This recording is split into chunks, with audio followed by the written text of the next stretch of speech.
ఆచా coding tutor training ఇచ్చి permanent IT job ఇస్తారు. 9697969788. రాలా. ఇంకొకరు మాస్టర్ చిన్న పల్లెటూరు నుంచి వచ్చి చదువు లేకుండా సినిమా ఇండస్ట్రీ ఏంటో తెలియకుండా తనకి అసలు ఎటువంటి జ్ఞానం లేకుండా ఇండస్ట్రీ మీద, డ్యాన్స్ మీద, యాక్టింగ్ మీద ఇండస్ట్రీని ఏలేసిన, అంటే అందరూ చెప్తారు ఐటమ్ డాన్సర్ అని ఈజీగా అంటాం మనం. ఆ రోజుల్లో వాళ్ళకున్న క్రేజ్ ఏంటో మనకు తెలిస్తే ఆ మాట కూడా అనం. అదే ఒక జ్యోతిలక్ష్మి గారు కానీ, ఒక జయమాలిని గారు కానీ, ఎస్పెషల్లీ సిల్క్ స్మిత గారి గురించి అడగాలనుకున్నాను. ఏం చెప్తారు సిల్క్ గారి గురించి? అదే చెప్తున్నా, వాళ్ళకందరికీ ఆ పని మీద ఉండే ఒక మర్యాద ఉంది చూసారా. ఈ మధ్య పని మీద మర్యాద లేదండి.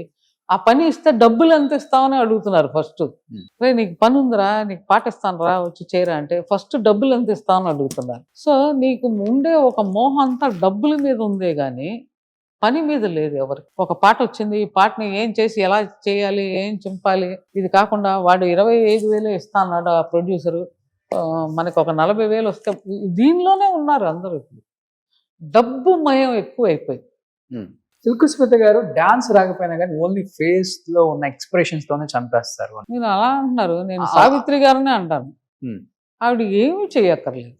ఆవిడకి ఒక క్లోజప్ పెట్టేస్తే చాలు, మనందరినీ ఇంటికి పంపిస్తుంది ఆవిడ. మరి ఆవిడనే ఉంటాం, అదే కదా నేర్చుకోవాలి. అంటే నేను వినికిడి ఏదో ఒక పిక్చర్లో ఆవిడకి ఒక షాకింగ్ న్యూస్ వస్తే ఆవిడ ఏడవాలి, ట్రాలీ ఇక్కడి నుంచి ఇక్కడ వరకు రావాలి. ఆ డైరెక్టర్ అన్నట, నేను ట్రాలీ వేస్తున్నాను, ఈ పర్టికులర్ టైం వచ్చేసకల్లా నీ కంట్లోంచి నీళ్లు కారాలి అని. సో సావిత్రి గారు అడిగారట, ఏ కంట్లోంచి రావాలి అని.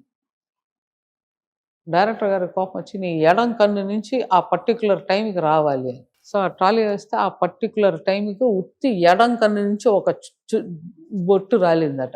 మీరు చేయగలరా ఇప్పుడు? ఏది ఏ హీరో హీరోయిన్లు చేస్తారో చూపించండి చూద్దాం. లేరు ఆమెను మించిన. ఏం డెడికేషన్ అండి. చూసారా ఆమెని? సావిత్రి గారు అమ్మో ఎన్నిసార్లు. ఓకే, అమ్మో చాలా సార్లు చూసాను. వర్క్ చేశారా? వర్క్ చేయలేదు, చూసాను. సెట్లోనే? సెట్లో పర్సనల్ గా ఇంటికి వెళ్తాను, ఇక్కడే ఉండేది ఆవిడ. సో బాగా తెలుసు. ఓకే, బాగా క్లోజ్. అమ్మకి బాగా తెలుసు. సో మా మదర్తో వెళ్ళేదాన్ని. ఓకే. ఓ వండర్ఫుల్. మీరు చూసినప్పుడు సావిత్రమ్మ ఎలా ఉన్నారు? ఆరోగ్యంగానే ఉన్నారా? ఆరోగ్యంగా ఉన్నారు. నాకు ఆరోగ్యం నుంచి ఆరోగ్యం క్షీణించడం వరకు చూశాను, తెలుసు. ఆరోగ్యంగా ఉన్నప్పుడు సావిత్రి గారి గురించి చెప్పనక్కర్లేదు, కానీ ఆరోగ్యం బాగోలేనప్పుడు సావిత్రి గారి పరిస్థితి అంటే ఏమని చెప్తారమ్మా మీరు? రకరకాలుగా చెప్తారు అందరూ. అంత బుద్ధి లేదు, వెళ్ళడం చూడడం రావడమే తప్పితే అంత జ్ఞానం లేదు. అంటే వాళ్ళని అడిగి తెలుసుకుని మాట్లాడాలి అవన్నీ తెలియదు. అంటే మీ కళ్ళతో చూసిన సావిత్రి గారు ఎలా ఉన్నారు అప్పుడు? బెడ్ మీద పడుకుని ఉన్నారు, అంతవరకే తెలుసు. అమ్మ కూర్చుని మాట్లాడేది, బెడ్ నేను పక్కన కూర్చుని అంతే. ఆ షింక్ అయిపోయి చిన్నగా అయిపోయారు. షింక్ అయిపోయి చనిపోయినప్పుడు వెళ్ళారా? లేదండి, అప్పుడు నేను లేను ఇక్కడ. ఎంత ఏజ్ ఉంటుంది మీకు? మీకు ఎంత ఏజ్ ఉంటుంది అప్పటికి? నాకు తెలిసి నాకు ఒక 12 ఉండొచ్చు అనుకుంటా. బాగా గుర్తుంది? గుర్తుంది, బాగానే గుర్తుంది. అవన్నీ గుర్తు లేకుండా లేదు, కానీ వాళ్ళు మాట్లాడుకుంటా మనం వెళ్ళి మధ్యలో మాట్లాడితే మా అమ్మ ఒక లుక్ ఇచ్చిందంటే అంతే. నేను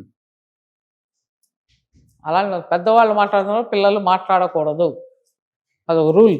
ఓకే. సో ఊరికే పక్కన కూర్చొని ఆవిడంటే చాలా ఇష్టం. గుర్తుగా ఏమైనా ఇచ్చారా సావిత్రమ్మ? లేదండి, ఆవిడ చూడడమే మహాభాగ్యం నాకు. నిజంగా రేఖా ప్రకాష్ మాస్టర్ చాలా చాలా విశేషాలు చెప్పుకుంటూ పోతుంటే రోజంతా గడిచిపోయేటట్టుంది. సో మీ షెడ్యూల్ బిజీగా ఉంది, బట్ ఆ టైంలోనే మాకు నిజంగా ఒక 1 hour టైం ఇవ్వటం నిజంగా I'm very happy. Thank you. Telugu ప్రేక్షకులకి అండ్ తెలుగు వాళ్ళకి, తెలుగు అమ్మాయి ఈ స్థాయికి వచ్చిన మా రేఖా ప్రకాష్ ఏం చెప్తారు? హ్యాపీ సంక్రాంతి అందరికి. తెలుగు ప్రొడ్యూసర్స్ కి మాత్రం రిక్వెస్ట్, ప్లీజ్ పిలవండి, వచ్చి చేస్తాం. నిజంగా thank you master, thank you so much. Thank you and wish you happy Sankranti మీకు, మీ కుటుంబ సభ్యులందరికీ, చిన్ని ప్రకాష్ మాస్టర్ గారికి, రేఖా ప్రకాష్ గారికి, పిల్లలకి. అండ్ డెఫినెట్ గా మీరు తెలుగుకి వచ్చి మంచి మంచి సినిమాలు కొరియోగ్రఫీ చేసి అండ్ మళ్ళీ మీరేంటో మీ స్టాంప్ ఏంటో అలా చూపించి వెళ్తే we are very happy. Thank you master, thank you so much. Suman టీవీలో మీ పర్సనల్ అండ్ బిజినెస్ ప్రమోషన్స్ కోసం కింది నెంబర్కి కాంటాక్ట్ చేయండి.